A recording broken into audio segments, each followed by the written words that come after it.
Well, the Vatican saying that Pope Francis is showing some improvement. He's been in the hospital now for 10 days fighting a bad lung infection that has caused some kidney issues as well. Fox's Sarah Allegre is live in New York, where people are gathering to pray along with millions around the world.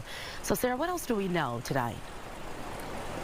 Yeah, good evening to you, Amy Simone. I'm just right outside St. Patrick's Cathedral here in New York City. We've seen hundreds of people really over the course of the past several days just coming here, lifting up their prayers, and so many too remaining hopeful during this time, especially as we got that update a little bit earlier this afternoon from the Vatican that Pope Francis is seeing those signs of improvement. But in the meantime, Cardinal Timothy Dolan here, the Archbishop of New York, is saying what many church leaders in Rome haven't said out loud. Pray, you know, when we love to have the gift of some more time with him, and I'm hoping and praying that we do. But we always say that when we're close to losing somebody, and we do worry about him.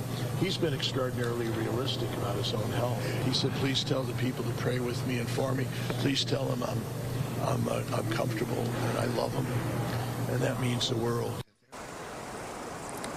Later, Cardinal Dolan told reporters that he is confident that Pope Francis will bounce back. Now, the Pope checked into a hospital nearly 2 weeks ago with bronchitis, where he later developed pneumonia in both of his lungs. Now, yesterday, doctors found early stages of kidney insufficiency, but say it's being monitored and it remains under control at this point. Still, though, the big concern here is whether or not the Pope develops sepsis. That's a dangerous blood infection linked to pneumonia. And the Vatican says doctors are giving the Pope supplemental oxygen while keeping a close eye on what they call his fragile state. But right now, they won't give an exact prognosis. Now, in a statement earlier, the Vatican goes on to say, in part, the clinical conditions of the Holy Father is improving. Today, there were no respiratory crises, and some lab tests have improved.